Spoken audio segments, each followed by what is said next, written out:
Colleen and the beautiful dancers. Thank you so much. That was just lovely. We really appreciate that. I have another question for you guys. Are you ready? I have a lot today, so stay on your toes, okay? They can get pretty tough. The next question is, who knows the name of the person who makes the pictures in books? What do we call that person who draws the pictures for books? An illustrator. Did you get my notes early before I came up here? No? You're smart. That's exactly right. How do you think that illustrators get their ideas?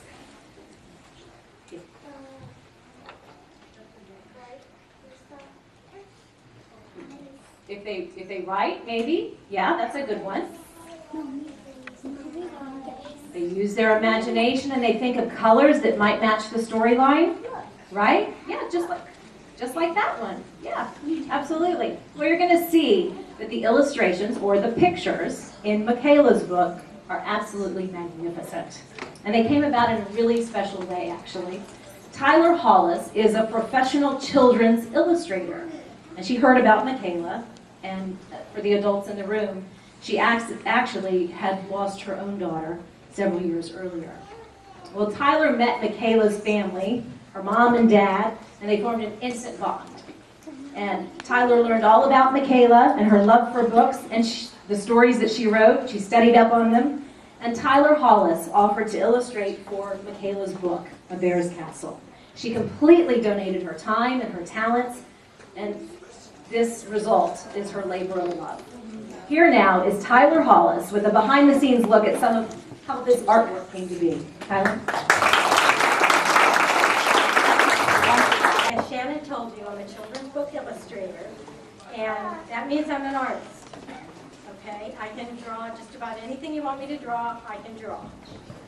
And instead of an illustrator, what I like to call myself is an illuminator, because an illuminator brings life to the pictures, and that's what I do. I bring life to the story. I read the manuscript, and rather than seeing words, I have pictures pop in my head. I'm very fortunate this way. It's like a full-length movie for me.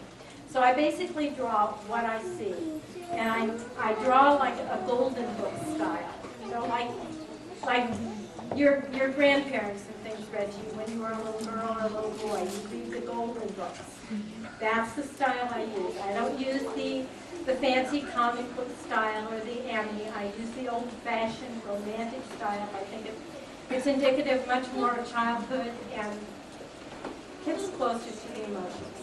So when I do illustrations, I go through several steps to get just one picture the way I need it. Okay, this is the cover. As you can see, it's The Bear's Castle by Makayla Joy Sitton. And it's about the bear's castle. So I'm showing the bear and the little unicorn and the castles that they have. And of course my name is down here for illustration. But it has to be fairly clean and easily read. Okay, next. This is a sketch I did for the first page, where the little bear is basically asking his mother if he can build a bear's castle. So I saw in my mind a little bear looking very demure, asking his mom if he could build the bear's castle. And of course, she's a mama bear. What she's going to be doing? She's going to be baking, right? She's got on her pink fuzzy slippers and her apron and her headband. There's all kinds of yummy things on the shelf. There's cookies and honey wheat Cheerios and bread and flour, all kinds of yummy things. And a little kiss to cook. Okay, next. Every picture I do probably goes through 8 or 10 steps before it's finished. So this is the background. I do this on the computer. This I do by hand with my special pen that I use. But I do the background on the computer. Okay, next.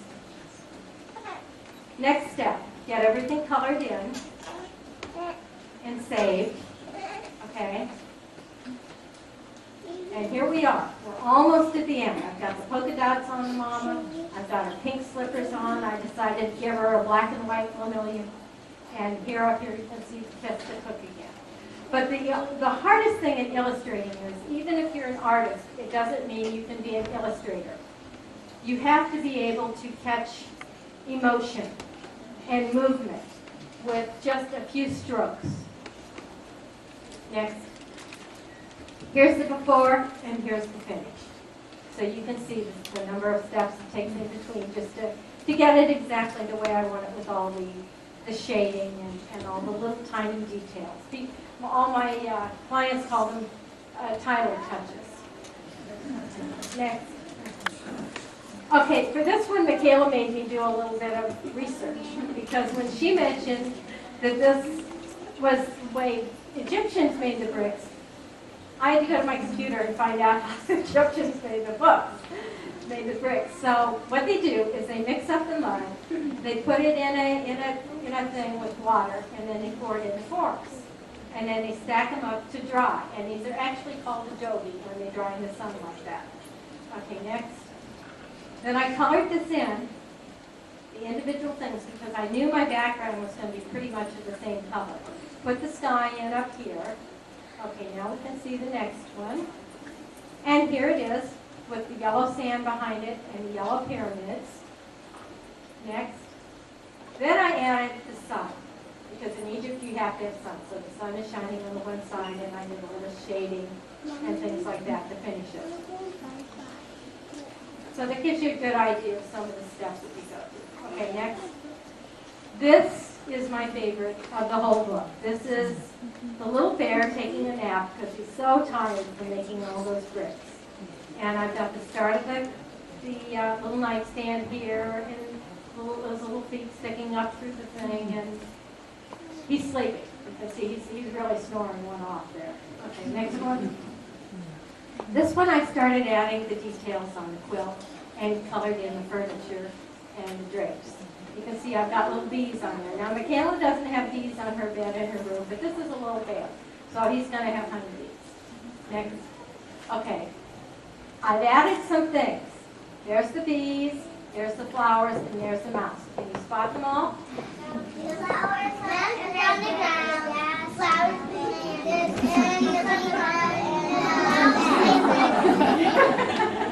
That's exactly right. Now, do you know what's in this room that wouldn't be in Makayla's room? Well, yes, but what else? The mouse. That's right. I couldn't resist adding a mouse. But a mouse, I'm sure Muriel would be horrified at that. Okay, next. Here it is. This is with all the details. This is the lamp that Makayla had, and it's got her little cross and her medallion on it. This is her little dish that she made out of clay. And then this is a little basket that she has to hold some things. This is Makayla's rocking chair, and this is Makayla's rug. And the quilt is done exactly like the one that is in Makayla's room. These also are mosaic pictures that Makayla did, and those are up on her wall. So you can see I add all those things individually with the computer. I draw them and paint them, and then I put them in my program, and I literally move them onto the screen the size that I need them. Okay, next. Okay, this is the before, and this is the after. And you can see the progression here. I put this on a light purple background, and then we shaded it darker here. Okay, next. On to the next. This is the little unicorn. Now, Makayla wrote that this was a very pretty little girl unicorn. So I added little fluffs on her feet, and eyelashes, of course, and a little smile on her face, and I added some butterflies. Because what else would a female unicorn be doing out in the mud except playing with the butterflies? Okay, next. This is where I start to add the mud. I make them up like this, a little thing, and then I can manipulate them and change them, so I don't have to keep drawing the same mud bricks again and again. I can change the position, change the orientation, and add them, and it makes things go a lot faster. I've got better things to do than worry about doing the bricks. Okay, next. Okay, this is the before with the little unicorn, the sketch I did, and here it is finished. You can see why I didn't want to waste all my time on all those little bricks. But I'd rather waste it on doing the unicorn with the little pink ruff and the fur and her little gold horn. And you notice the little pink flowers back here. Okay, next. Here's the finished picture. Does anybody know how many butterflies there are? 1, 3. That's right, there's 3. There's 1, 2, 3. Okay. Okay, we're back to the cover. Okay, does anybody have any questions that they need to ask? Yes, go ahead, honey, you, right there.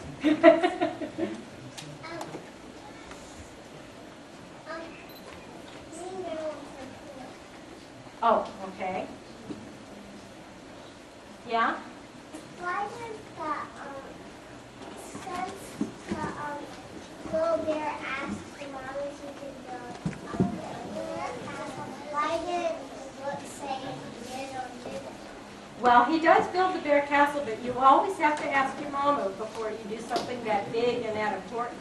I mean, he filled up her whole backyard with bricks. I'm sure a lot of mamas want to know if their whole backyard is going to be filled with bricks. Yes?